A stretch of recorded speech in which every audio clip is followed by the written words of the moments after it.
বাংলাদেশে যখন খুনি সন্ত্রাসী আওয়ামী লীগ ছিল, তারা বাংলাদেশের বিদ্যুৎ সেক্টরটা ধ্বংস করে দিয়েছিল। বর্তমান সরকার যে এসেছে, তারাও এনার্জি ক্রাইসিসটা হলো বাংলাদেশে সমাধান করতে সক্ষম হয়নি, এবং তারা মিথ্যা প্রতারণার আশ্রয় নিয়েছে।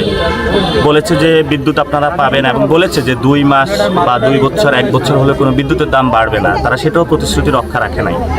সাথে সাথে মন্ত্রী পার্লামেন্টে বললেন যে লোডশেডিং হলো বিভিন্ন ঝড় বাতাস এগুলোর কারণে হলো খাম্বাগুলো পড়ে যাচ্ছে, এই জন্য হলো লোডশেডিং। কিন্তু আদৌ এটা সত্য না। অনেক জায়গায় খাম্বা আছে, ট্রান্সফরমার আছে, লাইন আছে, কিন্তু লোডশেডিং হচ্ছে। এটা তারা পার্লামেন্টে যে বক্তব্যটা দিচ্ছেন, আমরা যখন গ্রামে আসি তাদের বক্তব্যের সাথে মিল খুঁজে পাই না। এই সরকারের অনেক মন্ত্রীবর্গ আছে যারা হলো মিথ্যা কথা বলে, প্রতারণার আশ্রয় নিয়ে থাকে, যেটার সাথে তারা মানুষ ভোট নিয়েছে, তো মানুষের সাথে প্রতারণার আশ্রয় নিয়েছে। তো আমরা আশা করব পুরো বাংলাদেশে তারা হলো যে লোডশেডিং যে সমস্যা আছে এবং আমাদের যে এনার্জি ক্রাইসিস আছে, সেটা থেকে বাংলাদেশের মানুষকে মুক্তি দিবে, একটি সুন্দর বাংলাদেশ আমরা গঠন করতে পারবো। দ্বিতীয়ত হলো কুমির নিয়ে যে একটি কথা এসেছে, আমরা আশা করব যে এই বিষয়ে প্রশাসন এবং মাজারের একটা কর্তৃপক্ষ আছে, আমরা শুনেছি যেটা এখানে খাদেমরা আছে, সবাই বসে যদি আলোচনার মধ্যে একটা সমাধানের দিকে যেতে পারি, তাহলে সাংস্কৃতিক ঐতিহ্য থেকে শুরু করে সব কিছুই সুন্দর থাকবে বলে আমরা প্রত্যাশা করি। আমরা মনে করব যে মাজারে যারা খাদেম। প্রিয় সাংবাদিক বৃন্দ, এরই ধারাবাহিকতায় গতকাল বৃহস্পতিবার 18 জুন রাত আনুমানিক 9:10 ঘটিকায় গোপন তথ্যের ভিত্তিতে যাত্রাবাড়ি থানা পুলিশের একটি চৌকস টিম যাত্রাবাড়ি থানাধীন সায়েদাবাদ এলাকায় অভিযান পরিচালনা করে শীর্ষ সন্ত্রাসী সজল ওরফে অটো সজলকে গ্রেফতার করে। গ্রেপ্তারকৃত সজলকে ব্যাপক জিজ্ঞাসাবাদ করা হলে সে স্বীকার করে যে ওয়ারী বিভাগের গ্যান্ডারিয়া থানাধীন স্বামীবাগ এলাকায় তার একটি ভাড়া বাসায় বিপুল পরিমাণ অস্ত্র মাদক মজুদ রয়েছে।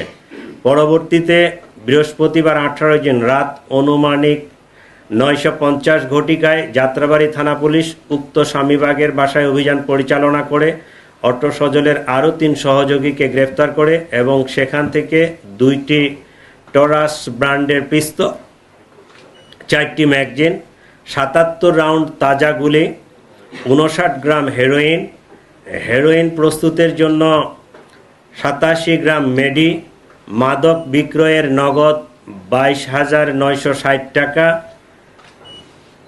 এবং অপরাধমূলক কর্মকাণ্ডে ব্যবহৃত 4টি বিভিন্ন ব্র্যান্ডের মোবাইল উদ্ধার করে জব্দ করা হয়। গ্রেপ্তারকৃতদের বিরুদ্ধে যাত্রাবাড়ি থানায় অস্ত্র ও মাদক নিয়ন্ত্রণ আইনে 2টি পৃথক মামলা রুজু হয়েছে। গ্যান্ডারিয়া থানায় যেহেতু উদ্ধারটা গ্যান্ডারিয়া থানা এলাকায় হয়েছে, সেখানে মামলাটা হয়েছে। এই ঘটনায় 2টি টরাস, এর আগে 3টি অস্ত্র উদ্ধার হয়েছিল। সেখানে ছিল একটি টরাস পিস্তল, একটি রিভলভার আর একটা দেশীয় লোকাল মেড অস্ত্র। এই মাদকদ্রব্য নিয়ন্ত্রণ অধিদপ্তরের কর্মকর্তাদের উপর যে হামলা করছিল, এটা এই সায়েদাবাদ রেলগেটের এখানে, এই ঘটনার প্রেক্ষাপটেই এখন পর্যন্ত 5টা অস্ত্র উদ্ধার হইল। সবাইকে ধন্যবাদ। সারা বছরে বিভিন্ন প্রোগ্রাম লেগেই থাকে, ঠিক আছে। আমাদের সামনে বড় প্রোগ্রাম যেটা 10ই মহররম, আশুরার প্রোগ্রাম। সাথে আপনারা জানেন যে 23শে জুন একটা দলের প্রতিষ্ঠা বার্ষিকী।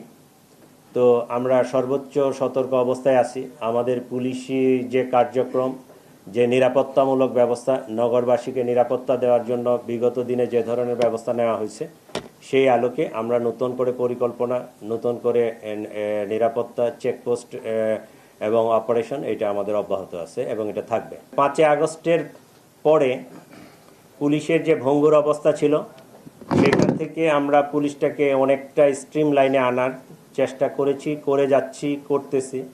এবং আপনারা জানেন 5 আগস্টের পরবর্তী সময়ে দেশের আইন শৃঙ্খলা পরিস্থিতির যে অবস্থা ছিল, সেইখান থেকে আমরা হয়তো শতভাগ সফল হয়নি, বাট আমরা চেষ্টা করতেছি এবং এটা উন্নয়নের জন্য কাজ করে যাচ্ছি। পুলিশের মনোবল যেন ফিরে পায়। উজ্জ্বল এবং উজ্জ্বলতম দৃষ্টান্ত হচ্ছে জুলাই গণঅভ্যুত্থান, যেখানে আমরা দেখেছি নারীদের 50% এরা সামনের সারিতে ছিলাম বিধায় অ্যাপ্রিসিয়েট করতো। তা তাদের বক্তব্য হয়ে গেছে আমরা এখনো রাস্তায় কি করছি, এবং শুধুমাত্র কি করছি বিষয়টা তো খুব শালীন ভাষা। অনলাইন হেড স্পিচ কিংবা কমেন্টগুলো আসলে এতটা শালীন থাকে না, এবং চাইলেও এরকম একটা আলোচনা সভার মধ্যে সেই শব্দগুলো কোট টু কোট আসলে উচ্চারণ করা আমার পক্ষে দুষ্কর। তো সেই জায়গা থেকে যদি বলতে চাই, বলি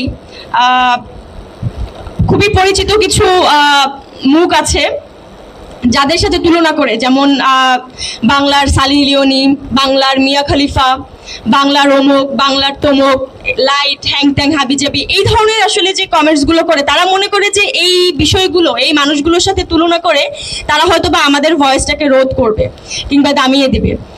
তো এখানে আরও একটা অভিজ্ঞতা যদি বলি, বাংলাদেশের প্রেক্ষাপটে বা বাংলাদেশের বর্তমান পরিস্থিতিতে, রাজনৈতিক বাস্তবতায়, যখন কোনো নারী সে নারীর সত্তার বাইরে গিয়ে যখন তার ভয়েস বা কণ্ঠটাকে পলিটিক্যালি কিংবা সচেতনতার জায়গায় নিয়ে আসে, কিংবা অ্যাজ এ সচেতন